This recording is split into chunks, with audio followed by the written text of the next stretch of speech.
Comentario bíblico de Matthew Henry. Nehemías. Introducción. La historia del Antiguo Testamento se cierra con el libro de Nehemías, en el cual se registran las obras de su corazón en la administración de los asuntos públicos, con muchas reflexiones devotas. Capítulo 1. La angustia de Nehemías por la desgracia de Jerusalén. Su oración. Nehemías era el copero del rey de Persia. Cuando Dios tiene una obra que realizar, nunca le faltarán instrumentos para hacerla.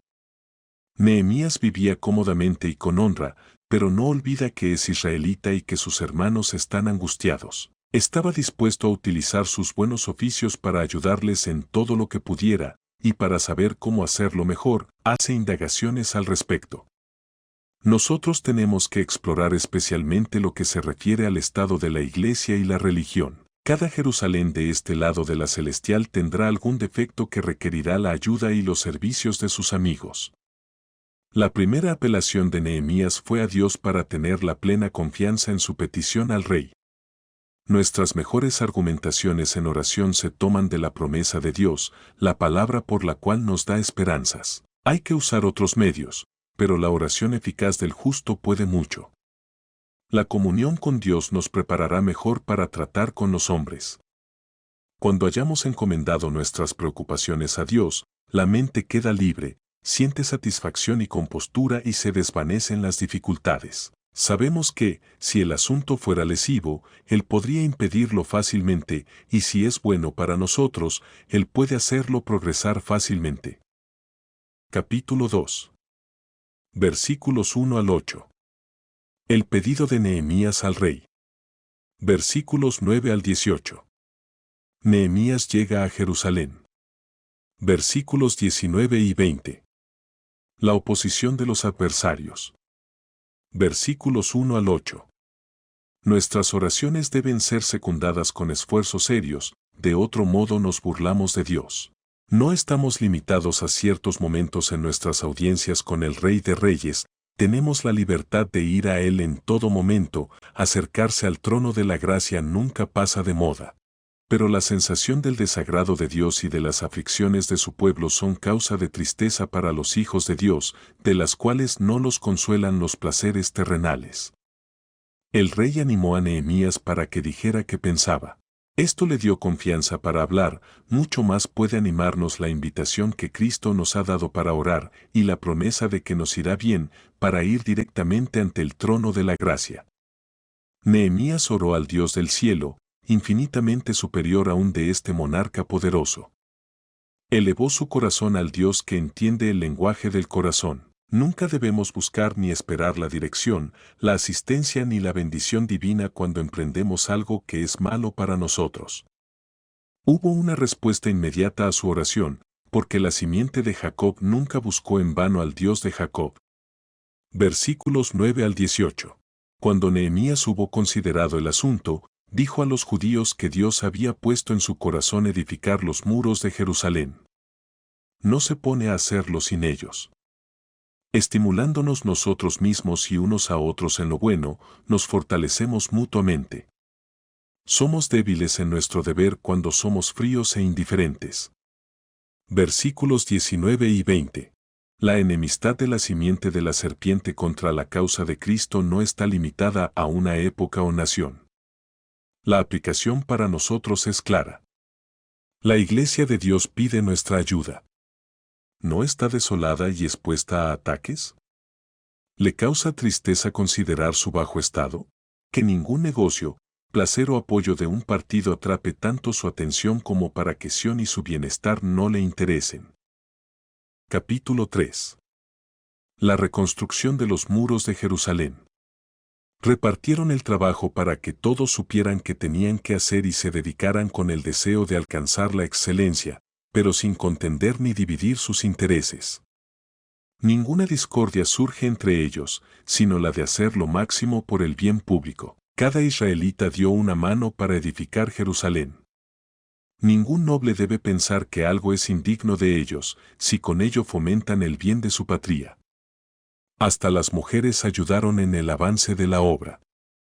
Esta reparó sus casas y aquella reparó en su recámara. Cuando se tiene que hacer una buena obra general, cada uno debe dedicarse a la parte que esté dentro de su alcance.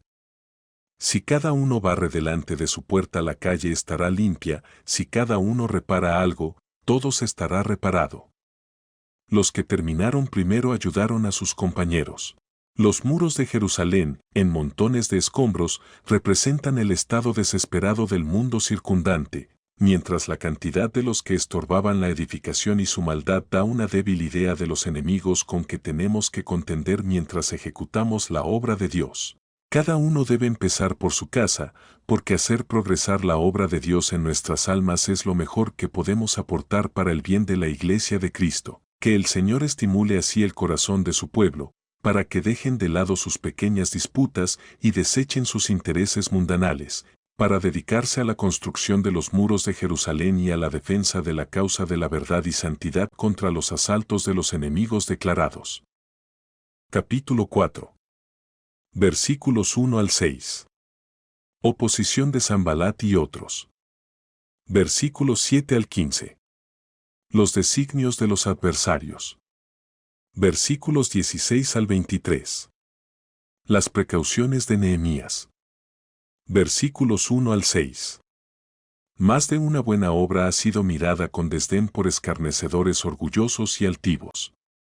Personas que discrepan entre sí casi en todo, se unen para la persecución. Nehemías no contestó a los necios conforme a su necedad, antes bien recurrió a Dios en oración. A menudo el pueblo de Dios ha sido pueblo despreciado, pero Él oye todos los dardos que se le arrojan y es para consuelo de ellos que así lo haga.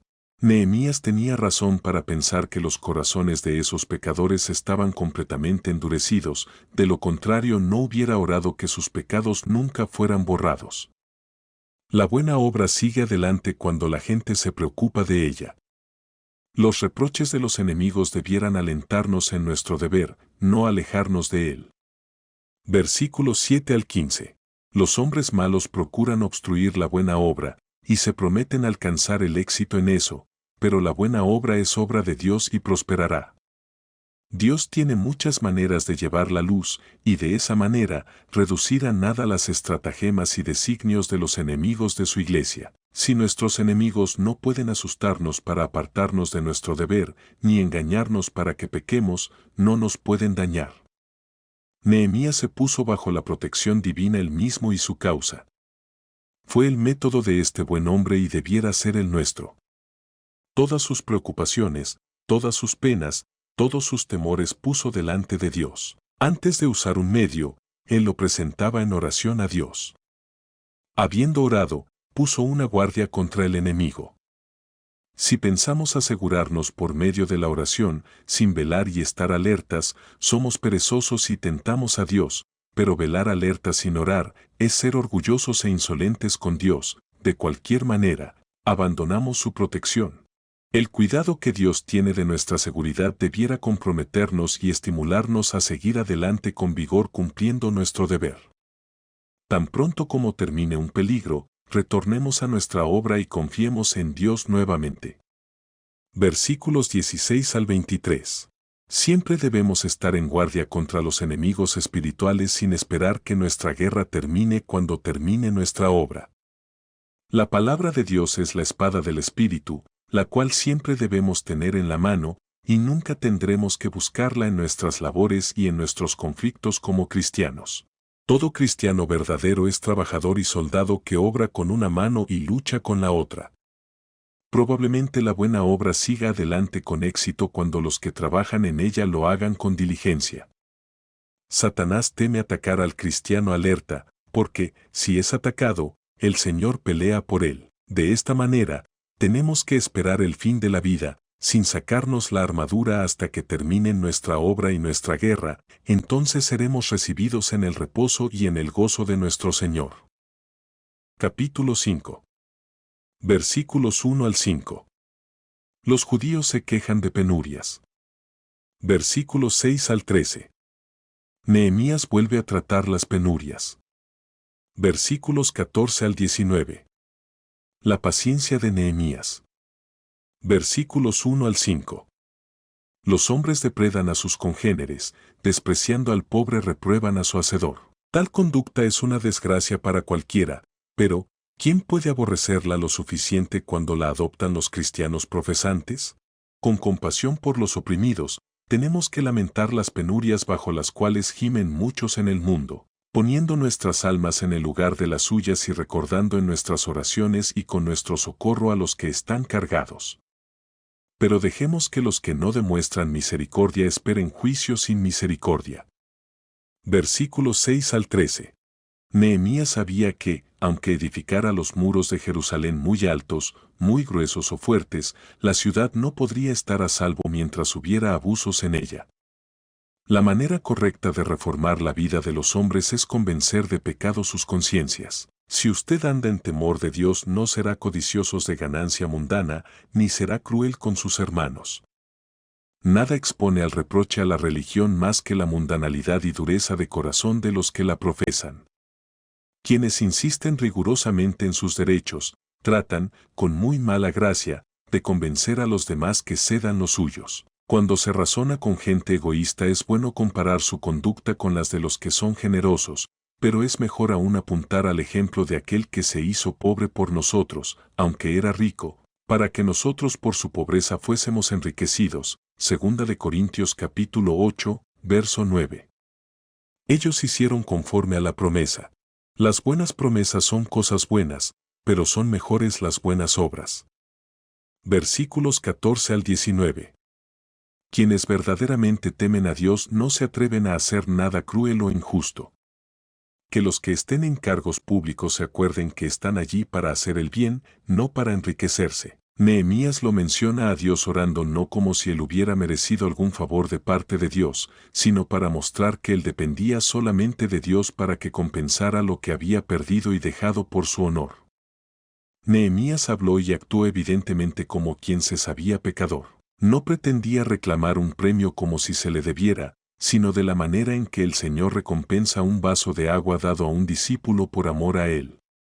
El temor y el amor de Dios en el corazón y el verdadero amor a los hermanos llevarán a toda buena obra. Estas son evidencias propias de la fe que justifica, y nuestro Dios reconciliado favorecerá a las personas de este carácter, conforme a todo lo que hayan hecho por su pueblo. Capítulo 6. Versículos 1 al 9. El complot de Sanbalat para estorbar a Nehemías. Versículos 10 al 14. Los falsos profetas tratan de asustar a Nehemías. Versículos 15 al 19. Se terminan los muros, traición de algunos judíos. Versículos 1 al 9. Los que sean invitados al ocio en alegres reuniones por vanas compañías, respondan así a la tentación: tenemos obra que hacer y no debemos descuidarla.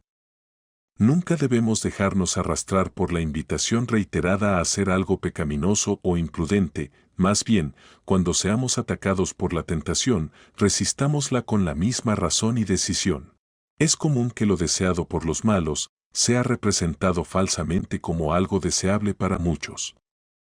Pero Nehemías sabía a lo que apuntaban, y no solo negó que tales cosas fueran verdaderas, sino que estaba informado al respecto. Era mejor que lo conocieran en su posición, y no que sospecharan de él.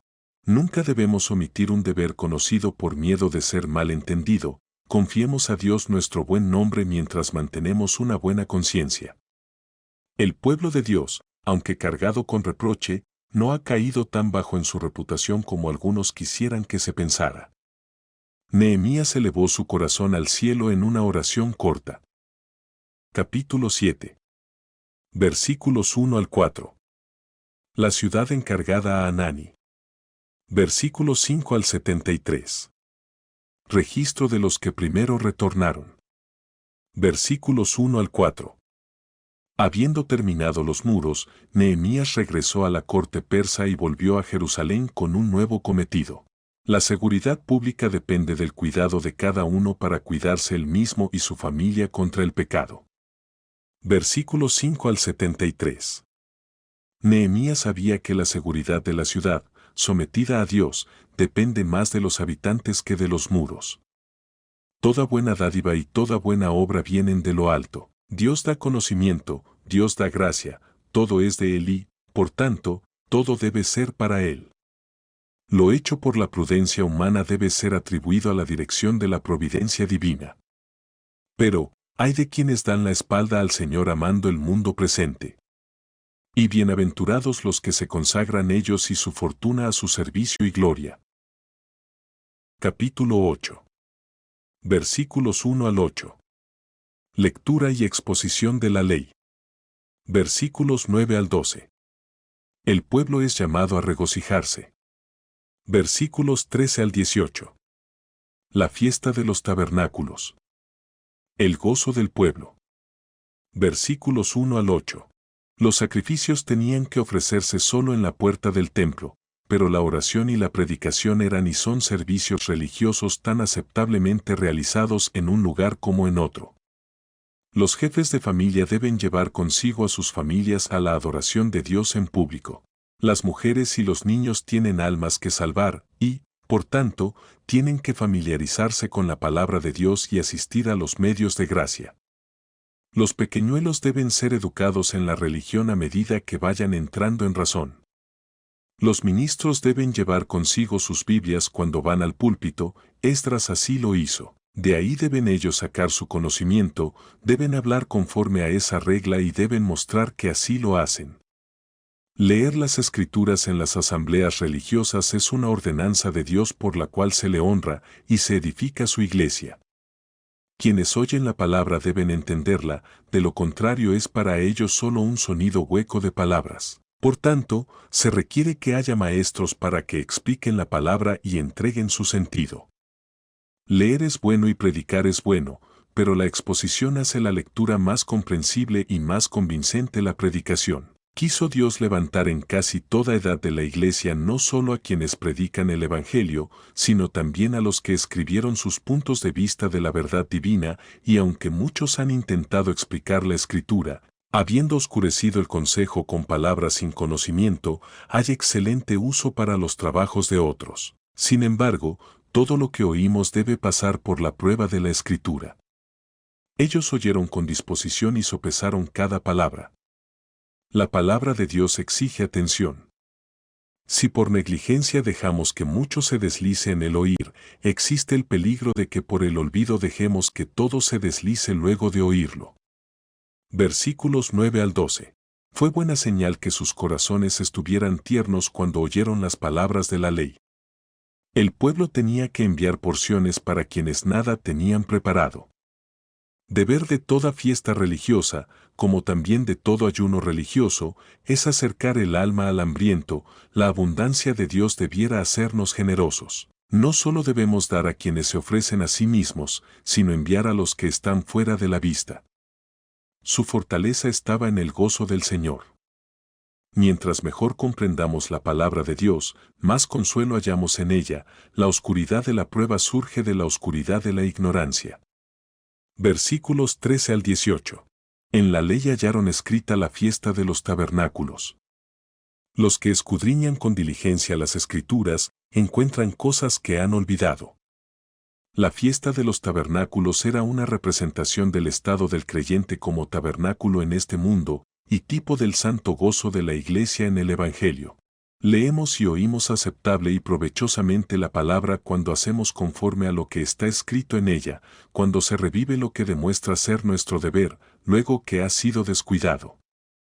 A ellos les importaba la sustancia, de lo contrario la ceremonia no hubiera servido. Ellos lo hicieron, regocijándose en Dios y su bondad. Estos son los medios con que el Espíritu de Dios corona con éxito al hacer que los corazones de los pecadores tiemblen y se vuelvan humildes ante Dios. Pero son enemigos de su propio crecimiento en santidad quienes siempre albergan tristeza, aun por el pecado, y alejan de ellos las consolaciones que nos da la palabra y el Espíritu de Dios. Capítulo 9. Versículos 1 al 3. Un ayuno solemne. Versículos 4 al 38. Oración y confesión de pecado. Versículos 1 al 3. La palabra dirige y aviva la oración, porque por ella el Espíritu nos ayuda en nuestras debilidades. El estudio cuidadoso de la palabra de Dios nos revela gradualmente nuestra pecaminosidad y la abundancia de su salvación, de manera que esto nos llama a dolernos por el pecado y a regocijarnos en él. Todo descubrimiento de la verdad de Dios debiera hacernos más atentos a su santa palabra y dispuestos a participar en su culto. Versículos 4 al 38. Aquí tenemos registrado el resumen de sus oraciones. Indudablemente se dijo mucho más. Cualquiera sea la habilidad que tengamos para hacer algo en la senda del deber, tenemos que servir y glorificar a Dios conforme a lo mejor. Cuando confesamos nuestros pecados, bueno es que notemos las misericordias de Dios para sentirnos más humillados y avergonzados. Los tratos del Señor demostraban su bondad y paciencia, y la dureza de sus corazones. El testimonio de los profetas era el testimonio del Espíritu en los profetas, que es el Espíritu de Cristo en ellos. Ellos hablaron movidos por el Espíritu Santo y lo que dijeron debe recibirse en forma consecuente. El resultado fue maravillas por las misericordias del Señor y el sentimiento de que el pecado los había llevado a su estado actual, del cual nada podría rescatarlos sino el inmerecido amor. ¿No es su conducta una muestra de la naturaleza humana? Estudiemos la historia de nuestra patria y la nuestra. Recordemos nuestras ventajas de la infancia y preguntemos, ¿cuáles fueron nuestras primeras respuestas?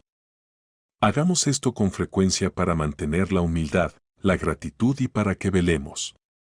Todos deben recordar que el orgullo y la obstinación son pecados que destruyen el alma, pero suele ser tan difícil convencer al quebrantado de corazón que tenga esperanza, como antes costó llevarlos a temer. ¿Es este tu caso? Mirad esta dulce promesa, Dios dispuesto a perdonar. En lugar de mantenernos alejados de Dios por el sentido de la propia indignidad, vamos directamente al trono de la gracia para recibir misericordia y hallar gracia para el oportuno socorro. Él es un Dios dispuesto a perdonar. Capítulo 10. Versículos 1 al 31. El pacto. Aquellos que lo firmaron. Versículos 32 al 39. Su compromiso con los ritos sagrados. Versículos 1 al 31. La conversión es separarse del curso y de las costumbres de este mundo, y consagrarnos a la conducta dirigida por la palabra de Dios. Cuando nos comprometemos a cumplir los mandamientos de Dios, es para hacer todos sus mandamientos, y para considerarlo a Él como el Señor y nuestro Señor. Versículos 32 al 39. Habiendo pactado contra los pecados de los cuales eran culpables, se obligaron a cumplir los deberes que habían descuidado. No solo debemos cesar de hacer el mal, sino aprender a hacer el bien. Que nadie espere la bendición de Dios a menos que mantenga el culto público. Es probable que nos vaya bien en nuestro hogar si cuidamos que ande bien la obra en la casa de Dios. Cuando todos ayudan y dan para una buena obra, aunque sea poco, el total será una suma grande. Debemos hacer lo que podamos en las obras de la piedad y la caridad, y cualquiera que sea nuestra posición, ejecutemos con alegría nuestro deber para con Dios, lo que será la vía más segura a la tranquilidad y la libertad. Como las ordenanzas de Dios son el medio designado para sostener nuestra alma, el creyente no se queja por el gasto, aunque la mayoría de la gente prefiere que su alma pase hambre. Capítulo 11. Distribución de la gente. En toda época los hombres han preferido su propia comodidad y sus ventajas antes que el bien público. Hasta los profesores de religión buscan muy corrientemente lo propio y no las cosas de Cristo. Pocos han tenido tal apego a las cosas santas y a los lugares santos como para renunciar al placer por amor a ellas. Ciertamente nuestras almas debieran deleitarse en habitar donde más abunden las personas santas y las oportunidades de desarrollo espiritual. Si no tenemos este amor por la ciudad de nuestro Dios, y por toda cosa que ayude a nuestra comunión con el Salvador, ¿cómo estaremos dispuestos a partir de aquí, a ausentarnos del cuerpo para estar presentes con el Señor? Para el demente carnal será aún más duro soportar la perfecta santidad de la Nueva Jerusalén que la santidad de la Iglesia de Dios en la tierra. Busquemos primero el favor de Dios y su gloria, reflexionemos para ser pacientes, contentos y útiles en nuestras diversas condiciones sociales y esperemos con alegría la entrada en la santa ciudad de Dios. Capítulo 12. Versículos 1 al 26. Los sacerdotes y los levitas que regresaron. Versículos 27 al 43. La dedicación del muro. Versículos 44 al 47. Servicio de los oficiales del templo. Versículos 1 al 26. Estamos en deuda con los fieles ministros, de recordar a los guías que nos han hablado la palabra de Dios. Bueno es saber que fueron nuestros santos predecesores para que podamos aprender lo que debemos ser nosotros. Versículos 27 al 43. Todas nuestras ciudades, todas nuestras casas, deben tener escritas sobre ellas, santidad a Jehová. El creyente nada debe emprender que no sea dedicado al Señor. Debemos preocuparnos de lavarnos las manos y de purificarnos el corazón cuando cualquier obra para Dios tenga que pasar por ellas. Quienes sean empleados para santificar a los demás, deben santificarse a sí mismos y apartarse para Dios. Para los santificados, todas las consolaciones como criaturas y los goces son santos. El pueblo se regocijó grandemente. Todos los que participan en las misericordias públicas deben unirse a la acción de gracias en público. Versículos 44 al 47. Cuando las solemnidades de un día de acción de gracias dejan tales impresiones en los ministros y en el pueblo, que se hacen más cuidadosos y sienten alegría en el cumplimiento de su deber, indudablemente son aceptables para el Señor y les trae bendición. Y todo lo que hagamos debe ser purificado por la sangre rociada y por la gracia del Espíritu Santo, o no puede ser aceptable para Dios. Capítulo 13. Versículos 1 al 9. Nehemías separa a la multitud mezclada. Versículos 10 al 14. La reforma de Nehemías en la casa de Dios. Versículos 15 al 22. Se restringe la infracción del día de reposo. Versículos 23 al 31. Expulsión de las esposas extranjeras. Versículos 1 al 9. Israel era un pueblo peculiar que no debía mezclarse con los gentiles. Véase el beneficio de la lectura pública de la palabra de Dios, cuando se la atiende debidamente nos descubre el pecado y el deber, el bien y el mal, y nos muestra dónde erramos. Ganamos cuando así somos llevados a separarnos del mal. Quienes quieran expulsar el pecado de sus corazones, los templos vivos, deben arrojar de su familia todo lo que induce a tentación y todas las provisiones hechas para el pecado. Y deben dejar todo lo que alimenta y sirve de combustible de la lujuria, esto es mortificarlo. Cuando se expulsa el pecado del corazón por medio del arrepentimiento, deje que la sangre de Cristo se le aplique por fe, entonces adórnese con las gracias del Espíritu de Dios para toda buena obra. Versículos 10 al 14.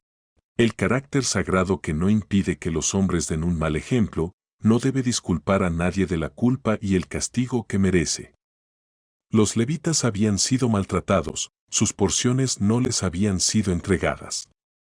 Tuvieron que salir a ganarse la vida por sí mismos y para sus familias porque su profesión no los mantenía. El mantenimiento insuficiente empobrece el ministerio. La obra se descuida porque los obreros están descuidados. Nehemías culpó a los gobernantes. Los ministros y el pueblo que abandonan la religión y sus servicios, y los magistrados que no hacen lo posible para mantenerlos en ella, tienen mucho de qué dar cuenta. No tardó en traer de regreso a los levitas a sus puestos y se ocupó de que se les diera el justo pago. En toda ocasión Nehemías miró a Dios y se encomendó a Él con todos sus asuntos. Le agradaba pensar que había sido útil para revivir y sostener la religión en su patria. Aquí se refiere a Dios, no con orgullo, sino con una súplica humilde acerca de su intención honesta en todo lo que había hecho. Ora, acuérdate de mí, no, recompénsame, no borres mis buenas obras, y no publícalas o hazlas registrar. Pero fue recompensado y sus buenas obras quedaron escritas. Dios hace más de lo que somos capaces de pedir. Versículos 15 al 22. La santa observancia del Día del Señor forma un objeto importante para la atención de quienes fomentan la verdadera piedad. La religión nunca prospera cuando se pisotean los días de reposo. No es de maravillarse que hubiera una decadencia general de la fe y una corrupción de las costumbres de los judíos, cuando abandonaron el santuario y profanaron el día de reposo. Los que profanan el día de reposo poco consideran cuánto mal hacen. Debemos responder por los pecados que otros cometen llevados por nuestro ejemplo. Nehemías los culpa a ellos como cosa mala, porque procede del desprecio a Dios y a nuestras propias almas. Él muestra que quebrantar el día de reposo fue uno de los pecados por los cuales Dios trajo juicios contra ellos, y que, si no recibían la advertencia, sino que volvían a los mismos pecados, tenían que esperar más juicios. El valor, el celo y la prudencia de Nehemías en este asunto quedan registrados para que nosotros hagamos lo mismo, y tenemos razón para pensar que la cura que él trajo fue duradera.